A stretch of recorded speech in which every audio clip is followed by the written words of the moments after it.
Hi, I'm Nora. I funded my sister's dream wedding, only to be seated by the restroom like an uninvited guest at my own memorial.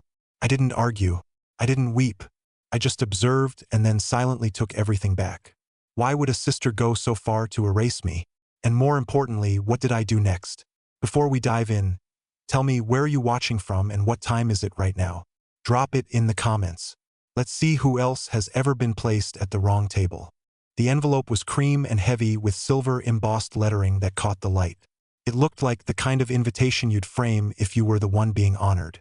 My name was printed in perfect serif without a single smudge or personal touch. Miss Nora Hartwell. No note, no handwriting, no can't wait to see you or you've meant everything to me. Just a name like a label on a file folder. I flipped it over. Nothing. The RSVP card was already marked confirmed. The +1 box crossed out in sharp, decisive pen. My sister hadn't sent this. The event planner had. I stood by the kitchen counter, blinking under the soft glow. Outside the window, spring rain tapped across the patio like a gentle caution. I set the invitation down and leaned both palms on the granite island. There was a subtle ache building beneath my ribs. Not sharp enough to name, but deep enough to feel. It was just a piece of paper. But something about it, something in its flawlessness, felt like erasure. 3 years ago, Lila had called me at 2 a.m., sobbing about her lease falling through and her boutique dreams crumbling. I had just paid off my car, a slate gray Camry, dependable as ever. I sold it the following week, wiring her $15,000 so she could secure the space near Crestwood Avenue. She promised I'd get it back triple, her word. Not that I ever asked for repayment. I took on a second shift at the clinic that spring, skipped my vacation, and postponed a long overdue dental procedure because we were already overworked and exhausted. And Lila had a dream. That's what older sisters do, right? We give, we mend, we smile through it. But standing there staring at my name, typed like I was a client, not her family, something twisted. I grabbed my phone and texted her. Let me know the rehearsal time. I'll take off work. Lila, no need. We're just keeping it low-key with the bridal party. Low-key. That word hit harder than it should have. Not we'd love to have you. Not you're part of this. Just exclusion wrapped in emojis and pretense. I told myself I was overreacting. Maybe there was a reason. Later that day, Tessa, her maid of honor, posted stories from the Crestview Resort. Spa brunch with champagne flutes and white robes captioned, "Rehearsal done right." There they were. All of them laughing, sipping, posing, except me. Not even a mention. No tag. Like I didn't exist. I watched it 3 times. The video of Lila toasting. Her voice high and giddy as she declared, "To the girls who've been with me through everything, everything." I nearly dropped my phone. I sat on the edge of my bed that night, the invitation in my lap like it was something I needed to study. The wording, the spacing, the RSVP details. I knew the Crestview venue. I'd been the one to suggest it back when she'd been hunting for upscale but still budget conscious. I remembered walking the grounds with her, helping her ask questions about capacity, linens, catering. Back then, she'd turned to me and said, "I couldn't do this without you." Now, I was being handled, managed, and afterthought at best. There was a phrase our grandmother used to say back when Lila and I would fight over closet space. The one who gives more gets seen less. It didn't make sense to me at 14. It makes sense now. I opened my email, searched Crestview, found receipts, deposits. My credit card had held the vendor for the linens, $1,500, because Lila's card got declined last minute. No thank you note, no confirmation from her, just a passing, "You're a lifesaver," in a phone call about something else. I didn't need gratitude. I needed not to feel like I was being erased from my own life. I picked the invitation up one more time and ran my finger along the edge. The cardstock was thick, smooth, cold. So was the name. My name stamped like a reminder, not of who I was to her, but of what I wasn't. I stared at the text again, then whispered aloud, not for anyone else to hear, just to feel it land in the air. This is going to be the last time. The sky was overcast, the kind of gray that muted everything into soft, dreary tones. I pulled into the Crestview lot 15 minutes early, just as the valet waved me into the side circle. He barely looked up when I handed him my keys. Inside the lobby, everything smelled like polished wood and perfume too costly for its own good. I took the elevator to the ballroom level, smoothing my dress, a soft lavender silk I had chosen carefully. 3 hours at the salon, 2 sets of heated rollers, and a credit card swipe I shouldn't have justified, but I had because it was Lila's day. Because appearances still mattered, or so I told myself. The guest list stood near the entrance on a silver-framed easel. Rows of elegant embossed name cards were clipped neatly to silk ribbon, arranged alphabetically. I scanned them. No Hartwell. I blinked and checked again. Then I saw it off to the side, taped crookedly to the bottom ribbon. A yellow sticky note. My name written in ballpoint pen, barely legible. Miss Nora Hartwell, table 12. No card, no calligraphy, no care. "Excuse me," I said to a staff member walking by. "Could you help me find my seat?" He paused. Young, maybe college age. His eyes darted toward my chest, then away, embarrassed. "Yes, ma'am. This way." He led me past chandeliers, past tables layered in cream and eucalyptus, past the stage with the 6-tier cake and live harpist. Then he turned left toward the service hallway. The scent changed instantly. Industrial soap, garlic, heat. Table 12 was wedged between the double doors to the kitchen and the restrooms. My chair was facing the wall, angled slightly as if forgotten mid-adjustment. There was a linen napkin tossed on it, a bit of someone's lipstick staining one corner. The air felt warmer here, heavier. There was no view of the main room, just a faint echo of string instruments and muffled laughter. I stood still for a moment, unsure if this was a prank. The server smiled tightly. "They said you'd be here. Let me know if you need anything." Then he disappeared into the kitchen. I sat down slowly, the chair creaking beneath me. The floor underfoot was sticky, probably from spilled gravy or cleaning fluid. My shoes caught slightly when I moved them. I pressed my napkin against my lap, not for manners, but to avoid the residue. On the wall beside me, a chipped mirror reflected a sliver of the reception. Golden lights, raised glasses, perfect people.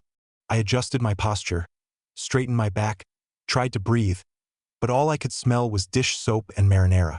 From this angle, I couldn't see Lila. I could only hear her, laughing like she hadn't ignored my calls last week. Music swelled as the bridal party was introduced. Cheers erupted. I heard Tessa call out, and the woman of the hour, our radiant bride, Lila. More cheers, laughter, forks clinking against glasses. Someone whistled. And me. I was here near the mop bucket closet. There was a floral arrangement above the restroom sign. Hydrangeas, artificial. One of them had a smudge of something brown at the edge of the petal. Someone walked by and paused. A young server, early 20s, messy bun, kind eyes. She hesitated, looked at me, then stepped closer. "You didn't deserve this," she whispered, barely audible. I looked up. Our eyes met. She held the moment. Then she slipped away before I could say anything. My throat tightened, not with sorrow, but recognition. I wasn't imagining this. I wasn't being sensitive or dramatic. I was being erased quietly, thoroughly. I reached for the water glass in front of me, smudged rim, probably reused from another table. I didn't drink it. Instead, I folded my hands in my lap and stared at the paper napkin they'd left me. Creased like it had been used before, like it was something someone grabbed last minute when they realized they'd forgotten about me. I looked down at my dress, the soft fabric now damp at the back where it had pressed against the sticky chair. The color looked different in this dim hallway light, duller, cheaper. My mind wandered back to the day Lila graduated college. I had worked 3 back-to-back shifts at the clinic that week to afford her cap, gown, and the announcement photos. She had hugged me tight then, cried against my neck, whispered, "You're the only reason I made it." That was 10 years ago. Now, she couldn't spare me a real seat or a name card or dignity. I hadn't expected gratitude. I hadn't expected applause, but I hadn't expected to be treated like baggage either. A waiter rolled by with a tray full of appetizers. Crab cakes, puff pastry, tiny ceramic spoons with chilled cucumber soup. None of it was for this table. This was the dead zone. No servers came here unless they had to, because who wants to linger by the restrooms? I adjusted my posture again. My hands were still folded, but now my grip was tighter, nails pressing into the backs of my fingers, my breath slow and measured. If this is where they see me, they won't like where I go next. I didn't shift in my seat. I didn't sip my water or straighten my dress again. I just sat still, invisible, forgotten. While the music changed from upbeat jazz to a slow, saccharine instrumental that I recognized from a bridal Pinterest playlist Lila once emailed me during the early days of planning. They were starting the first dance. I leaned ever so slightly toward the kitchen door, just enough to catch a sliver of the ballroom through the narrow glass pane. Lila stood with her back to me, gown shimmering under soft string lights, her veil trailing behind like mist. Jonah held her waist with rehearsed delicacy, guiding her in slow circles while the crowd sighed and reached for phones. They looked like a couple in a commercial for happiness, curated, airbrushed, but all I saw was the back of a dream I had paid for. Part of me knew I should look away, but I didn't. I watched that sliver of light and lace and lies like it might offer me answers or apologies. Instead, it offered silence, the kind that confirmed something without saying a word. My phone buzzed in my lap, a message from a coworker, clinic coverage question. I ignored it and opened Instagram instead, needing something to pull me out of that fluorescent hallway and the sound of the kitchen trays rattling behind me. Lila had already posted. The photos were glossy, already edited. Professional shots from earlier that morning, hair and makeup prep, champagne glasses clinking, Lila posing under a floral arch with Tessa and the rest of the bridal party. I started scrolling. The smiles were wide, the lighting perfect, captioned, "Surrounded by love. Every detail matters. Every detail." I kept scrolling. There was one photo I remembered being in from last month's cake tasting at Willow's downtown. I had driven them there, paid for the upgraded flavor tier, and snapped the photo myself on Tessa's phone. Here it was posted, but I wasn't in it. Just Lila and Tessa holding mini forks, laughing. I knew the original image. I had stood right beside Lila, my hand still holding the tasting form. They'd cropped me out. I zoomed in on the edge. My sleeve barely visible. A ghost limb. Every photo was like that. Group shots where I'd stood in the back now tightly cropped to exclude me. My face erased. My presence dissolved for aesthetic symmetry. Like I was too much or not enough. I stared at my screen, pulse rising. It wasn't about seating anymore or a forgotten invitation. This was a narrative rewrite. A public declaration that I didn't exist in her world. At least not in the version she was sharing. A flash pulled me back. Someone taking a photo near the cake table. Laughter echoed again, louder this time. I tucked my phone into my purse and tried to will away the tightness in my chest. But then the memory hit. Lila had strep throat when she was 8. Our mom had gone to Charlotte that weekend with some guy she'd been seeing. I was 15 and scared. I'd never taken care of anyone before, but I made chicken soup from a powdered mix, held cold towels to Lila's forehead, and read The Velveteen Rabbit aloud on repeat. That third night, she stirred in her sleep and whispered, half dreaming, "You're better than mommy. You're my mommy, sis." It was the first time anyone had ever told me I was enough. She didn't remember it. I knew that, but I had carried it like a badge tucked away in a hidden pocket of my soul for all these years. Now I couldn't stop wondering if even that moment had been mine or just something she'd outgrown. The kitchen doors swung open for a second, a waiter passing through. Music and applause spilled into my little corner, but none of it reached me. I was still stuck in that childhood bedroom, holding a soup bowl with trembling hands, thinking I had done something noble. I hadn't known back then that sometimes love doesn't grow into recognition. That sometimes being the one who shows up makes you the one they use to build a better story. One they eventually edit you out of. I looked back at the restroom door. Someone had left a paper towel hanging half out of the trash bin. The scent of floral air freshener mixed poorly with the lingering aroma of chicken marsala. I stood up and paced slowly, just enough to shake off the tightness in my spine. Then I sat again, this time facing the mirror mounted above the dish return. It was fogged with steam, speckled with watermarks, but I could still see my reflection. Not my makeup, not the dress, just the woman behind it. A woman who had been cropped from more than just photos. A woman who was finally seeing what that meant. I took one long breath, steadying my hands on the edge of the table. If I don't exist in her world, I thought, then I'm free to leave it. The ballroom lights dimmed as the MC tapped his mic and asked for quiet. A slow hush settled over the guests like fog. Through the tiny rectangular window in the swinging kitchen door, I saw chairs pull inward and heads turned toward the dance floor. Somewhere behind me, the clatter of silver trays briefly stopped. The speeches were beginning. I didn't need to hear them to know what they would say. Still, I leaned just enough to catch pieces of the audio through the open door behind a rushing server. "Victor," Lila's stepfather, cleared his throat over the mic and chuckled. I've known Lila since she was 10, and even then, she was telling people how she'd walk down the aisle one day in designer heels and nothing less. The crowd laughed. I didn't. She's always known what she wanted, he continued. Always had vision, drive, heart. I sat still, each word stacking heavier than the last. Not a single syllable about who picked Lila up from choir rehearsals when Mom forgot, or who held her hair when she threw up before her high school debate finals. Just Victor and his revisionist fairy tale. When Ellen took the mic, his second wife, the one Lila called her bonus mom, her voice dripped with practiced warmth. To our Lila, she said, the daughter I always dreamed of having. My jaw tightened. Our Lila, the daughter she dreamed of, the girl I bathed, fed, shielded, the one I taught to braid her hair, to stand up straight in class presentations, to never leave the house without deodorant. But tonight, none of that history existed. I was background noise. My name didn't surface once. Not as a sister, not as a caregiver, not as the person who helped fund the very floral arch they were standing beneath. I pressed my napkin to my lips. My stomach twisted. I told myself it was just the kitchen steam, not the humiliation creeping through my chest like smoke from a slow fire. You're not allowed to feel this, I whispered silently. You chose to come. And yet, my hands trembled under the table. I stood to get air. Not far, just a step into the hallway where the crowd couldn't see me. A voice caught me off guard. Oh wow, I didn't know anyone was sitting back here. A woman, maybe a cousin from our dad's side. Her eyes widened for a split second.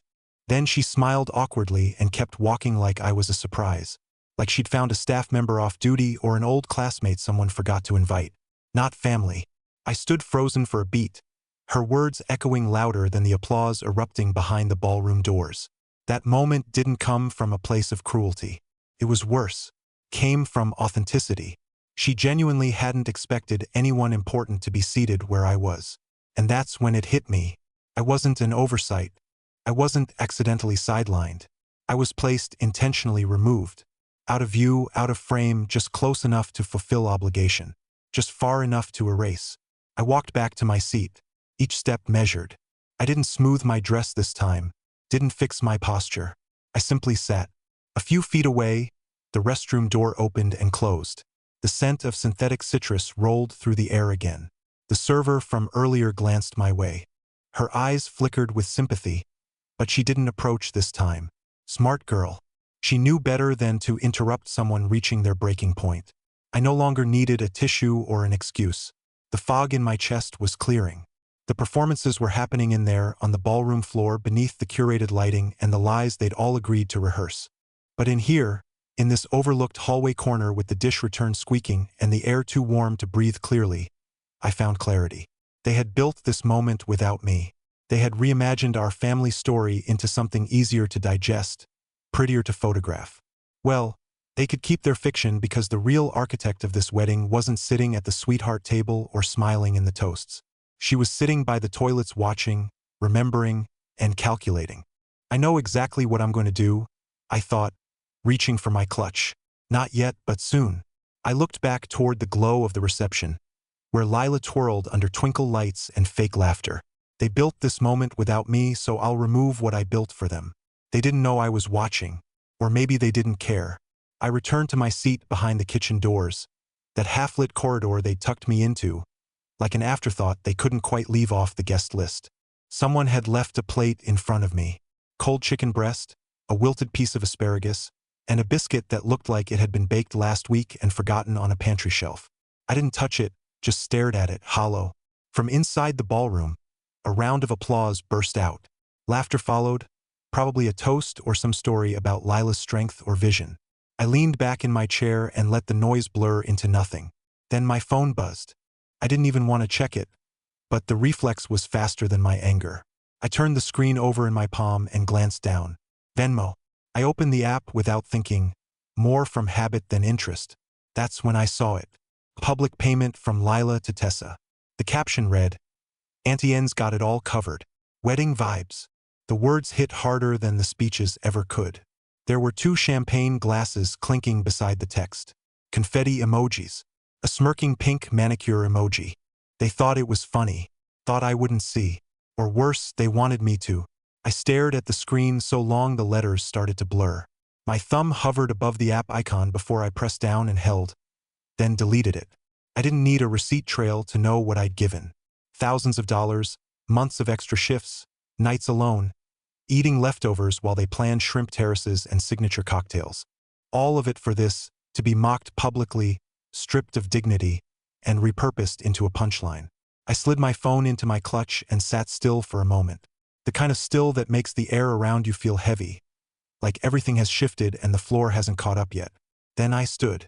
No noise, no announcement, just a slow, quiet rise.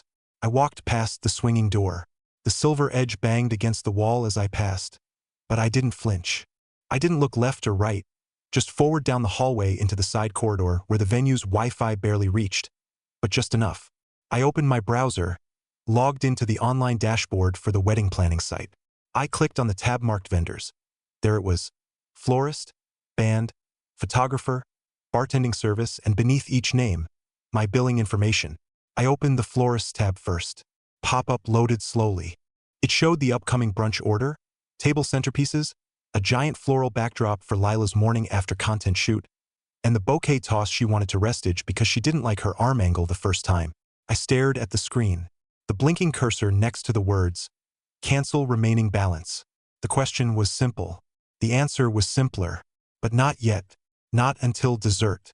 Let them eat the cake I paid for. Let them sip rose under fairy lights. Let them dance and clink their glasses. Let the illusion live a few hours longer. I wasn't here to ruin their wedding. I was here to end their fantasy. I hit the back arrow and left the cancellation tab open. My finger hovered above the confirm button. I'd leave it there for now. One breath. Two. I could hear the band playing something soft. Maybe their first dance reprise. I could imagine Lila smiling through it, imagining likes and hashtags. She didn't know the floor she stood on was already starting to crack. I turned my phone screen off and tucked it into my bag. Soon, I sat in the back of a rideshare, the hum of the wheels almost matching the quiet storm building in my chest. The venue faded behind us, glowing faintly in the rearview mirror. Somewhere inside, someone was raising a glass. Somewhere they were laughing over cake. But I was done feeding their fantasy. Back at the hotel, the hallway smelled like polished wood and lavender. I slipped my heels off before I even reached the door. My feet were done pretending. Inside, the room was still untouched. My dress still hung neatly on the closet door. The folded note from the front desk still unread on the nightstand. Everything looked exactly as it had that morning except me. I turned on the desk lamp, pulled out my tablet, and sat cross-legged on the edge of the bed. I opened my financial dashboard, and there they were, 2 charges, quiet, hidden, but unmistakable. The first, a luxury wine-tasting bar downtown. I'd never been, but it was the place Lila had mentioned when she giggled about doing something bougie for the bridesmaids. The second, a rehearsal dinner upgrade at the very venue where I'd been parked next to the restrooms, conveniently excluded from the toast. Both charges from my card. No one had asked. No one had even bothered to cover the tracks.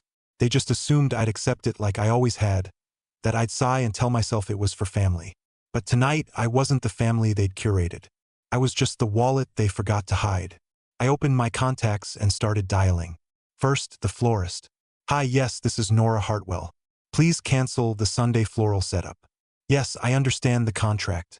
I'm choosing not to fulfill the remaining balance due to breach of agreed terms." Next, the band. "Will no longer need the second set." "Yes, effective immediately. Thank you." Then the bar service. "No cocktail hour extension. Cancel the shift." "Yes, I'll handle the penalties." Each call was short, calm, civil.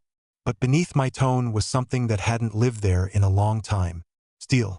This wasn't pettiness. This wasn't revenge. This was reclamation. My final email was to the day of wedding coordinator. Subject: adjustment to coverage. I stared at the message before sending it. Then I hit send without a second thought. Done. I set the tablet down, stretched my back, and rolled my shoulders. The weight of years peeled off in quiet layers. I got up, poured a glass of cold water from the carafe by the minibar, and walked to the window. Richmond glimmered beneath the moonlight. I could see the ridge in the distance, and somewhere out there, maybe half a mile, was the echo of their celebration. My phone vibrated on the dresser. I ignored it, Buzz, buzz. Another one. This time I looked. Missed calls. Lila, 3 texts from her. Did you do something? Another from Tessa. The band just left.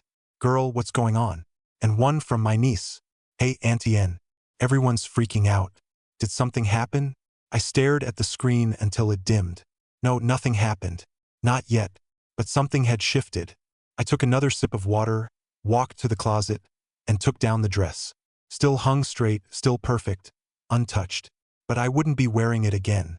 I laid it on the bed, walked barefoot across the cool tile, and stood in front of the mirror. The woman staring back didn't look shaken. She looked ready. They threw me behind the curtain. I whispered.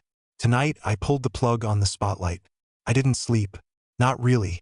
I lay still in bed. The hotel room cloaked in a heavy silence. The glow from the street lamps pulled along the edges of the curtains, casting soft amber light over my unpacked suitcase and the dress I never wore. My phone, face down, buzzed once, then again. I didn't check it. Instead, I kept hearing it like a whisper I couldn't shut out. The blue folder. I hadn't thought about it in years, hadn't touched it in nearly a decade. But now it pressed against my memory with a weight I couldn't explain. That drawer in my bedroom, the one that always stuck.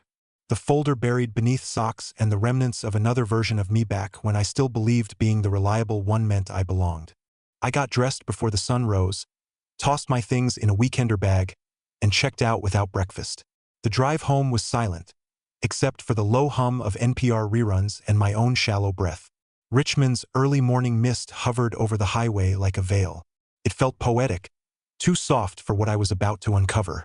When I stepped into my house, the stillness wrapped around me. Everything was exactly where I'd left it.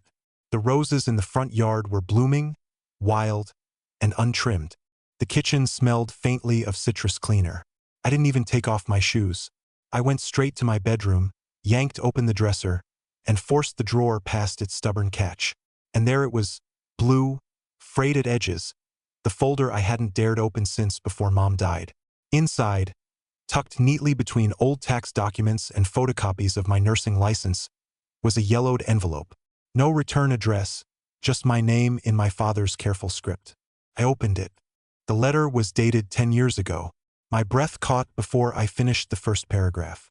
He wrote about Lila, how she had drained their mother's emergency savings account, how when confronted, Lila swore it was me, that I had borrowed it to cover rent and was too ashamed to admit it. And worst, he admitted he believed her, at least at first. But then he discovered a receipt, proof it had been Lila all along. He never said anything. Not to Mom, not to me. He wrote, "By the time I knew the truth, it felt too late. You had already pulled away. I didn't want to lose both of you. So, I let the silence stay. I let the paper fall into my lap. 10 years. I had spent 10 years wondering why my mother's trust had grown brittle, why her phone calls had become shorter, why she looked at me like I was someone who needed forgiving. Lila hadn't just lied. She had rewritten history, erased my place in the family, and filled it with her version of me, a version that didn't exist. I stared at the floor for a long time, the house echoing with the ache of that realization. Then another memory slid forward like a blade. Carla. She had been there the day Mom yelled at me, accused me of taking what wasn't mine. Carla had stood behind the kitchen island, hands folded, saying nothing. I remembered thinking, she'll speak up. She knows the truth. But she didn't. She just looked away. Years later at the wedding, Carla had looked right at me from across the hall. I was sitting alone by the restroom.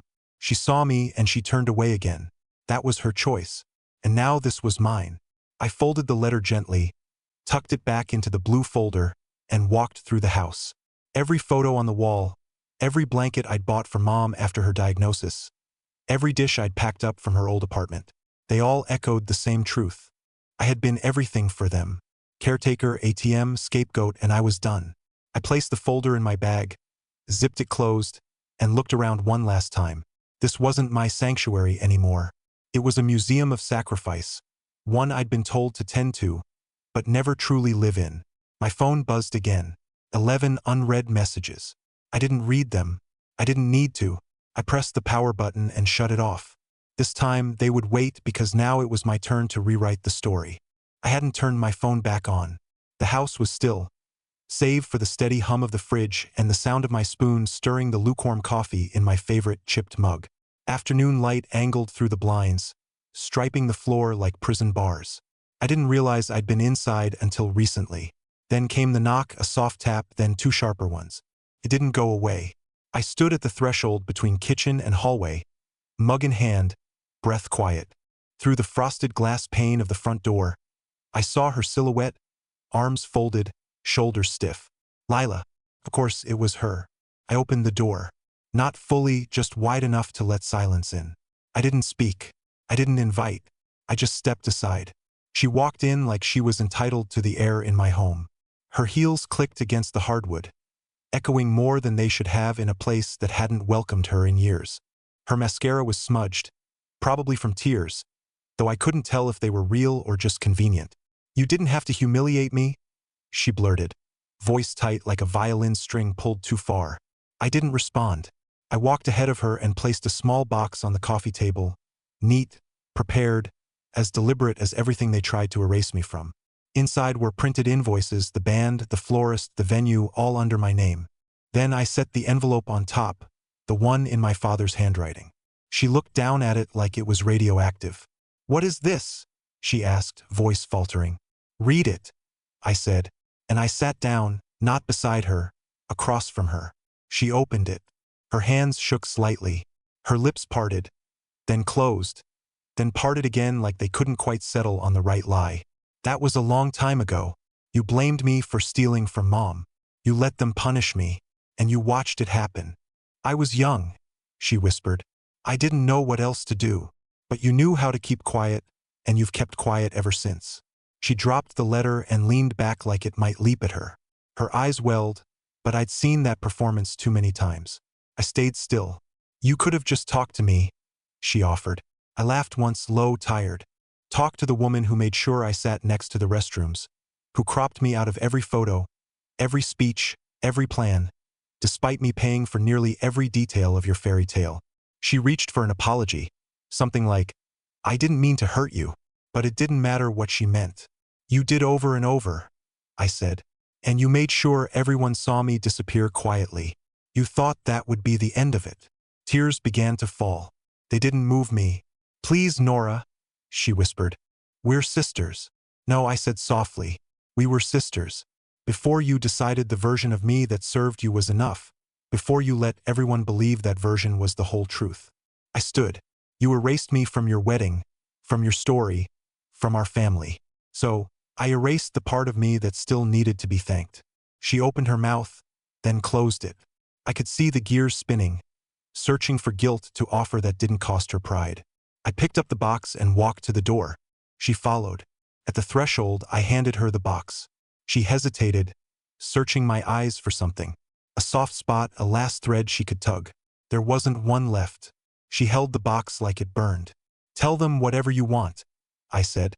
"I won't be listening." And I closed the door. I didn't watch the news that week. I didn't check to see who posted what. The only screen I faced was the one that held my recipe for roasted garlic chicken, which was now filling every corner of my home with a warmth I hadn't felt in years. It had been 7 days since Lila walked out my front door, her hands full of truth she'd spent a lifetime avoiding. 7 days of silence, no apology, no explanation, just absence. And oddly enough, it wasn't loud. It was peaceful. My house was alive tonight. Laughter rang out from the dining room, bouncing off the old wooden beams and tile floor. I'd pulled out every chair I owned, even the mismatched one from the garage that always wobbled just a little. Around that table sat 6 people. Not a single one shared my bloodline, but every one of them had seen me, really seen me, when my own family turned their heads. Marla, my neighbor, who used to slip warm banana bread onto my porch when I worked late clinic shifts. Mr. Larson, my former biology teacher, who still remembered my college scholarship interview and always said, "You've been extraordinary since you were 17. Nurse Karen, who held my hand the night Mom passed and whispered, "You don't have to be strong alone." And 3 others, each one carrying pieces of me I had nearly forgotten. I lifted my glass. "To new tables," I said. Marla tapped her glass against mine. "To finally sitting where you belong." It wasn't some grand toast. No orchestral music played, no applause. but the air felt charged with something better than fanfare. Truth. Earlier that morning, I'd posted a single image, just one. It was a photo of the check I'd written for Lila's wedding. The same check they used to book the Crestview Resort. The band, the caterers. I didn't write a caption. I didn't need to. The comments came fast and raw. She never deserved your silence. This broke me. Thank you for sharing what we never could. Some messaged privately, strangers, women with sisters who'd cut them out, daughters who paid for everything and got blamed anyway, people who were always the backbone until the family decided to pretend they never had a spine. I didn't reply. It wasn't about revenge. It was release. Lila never called again. A cheap bouquet arrived on my porch 3 days later. Carnations drooping and unwatered. No note. I left them outside. Let the wind decide where they belonged. That afternoon, I'd found myself planting herbs again. My hands sank into soil, not bitterness. There was peace in getting dirt under my fingernails, in pulling weeds without metaphors. I paused under the morning light the next day, robes swaying in the breeze, coffee steaming in my hands. The birds had already started gossiping from the power lines, and I let them talk. Nature could talk all it wanted. I wasn't hiding anymore. They had tried to write me out, but I wasn't born for the background. I was born to write my own story. I've learned something about silence. It's not weakness. Not always. Sometimes silence is strategy. Sometimes it's protection. And sometimes silence is the breath you take before you rise. So to anyone watching this, maybe you've been there, seated near the restroom while everyone else dances. Maybe your kindness was mistaken for invisibility. Maybe you've smiled through betrayal, laughed so you wouldn't cry. And maybe that was your sign, not to fight louder, but to walk away quieter and build your own table. Because the ones who see you don't need a spotlight to find you. And this time I didn't walk away. I rose. You're still here. That means something in this story probably hit a little too close to home. Maybe it was the moment Nora realized she wasn't forgotten. She was erased. Maybe it was when she chose not to scream for space, but to build her own table instead. Here's the truth.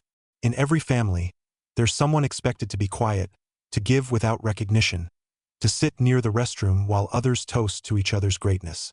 But sometimes walking away isn't giving up. It's reclaiming yourself.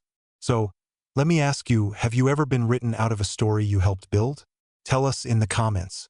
And if you felt this, if you saw yourself in Nora, hit that subscribe button for more real, raw family stories that pull back the curtain on what we don't say out loud. This is more than storytelling. This is family drama with a voice that finally says, no.